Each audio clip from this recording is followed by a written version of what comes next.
I'm Deborah Borchardt, and this is your midday market update. We are kind of seesawing back and forth today. We had a little bit of a pop-up on an Exxon news, and then we gave it back. So right now, markets seem to be flat to slightly down. Joining me now is Ben Willis from Albert Fried. So Ben, what are you seeing going on today? I mean, it seems very quiet.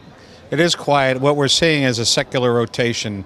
Rather than a broad market correction, there appears to be a rolling correction, money leaving one group. The obvious one is the biotech area that's affecting the NASDAQ.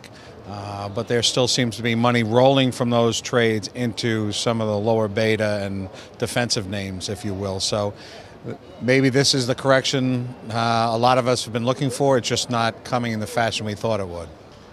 I'm surprised that they're kind of rolling out of those names because it seems like volatility has been fairly stable and in a good place that you would think that investors would be willing to take on a little more risk right now. But the stocks that are coming off are the very high beta names with very high margin requirements. If you watch the New York Stock Exchange margin numbers, they continue to grow, and that's an indication of professional investors, not really long-term mutual fund investors, if you will, buying those stocks. So I think that's really the case of what you're seeing as they continue to be pressured.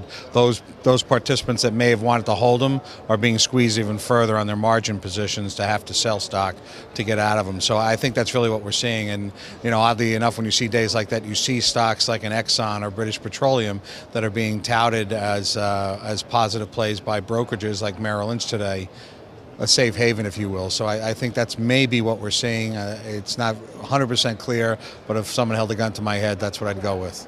All right, well, everyone hates getting those margin calls from your brokers saying pony up right now. That's Ben Willis from Albert Fried, and I'm Deborah Borchardt with The Street.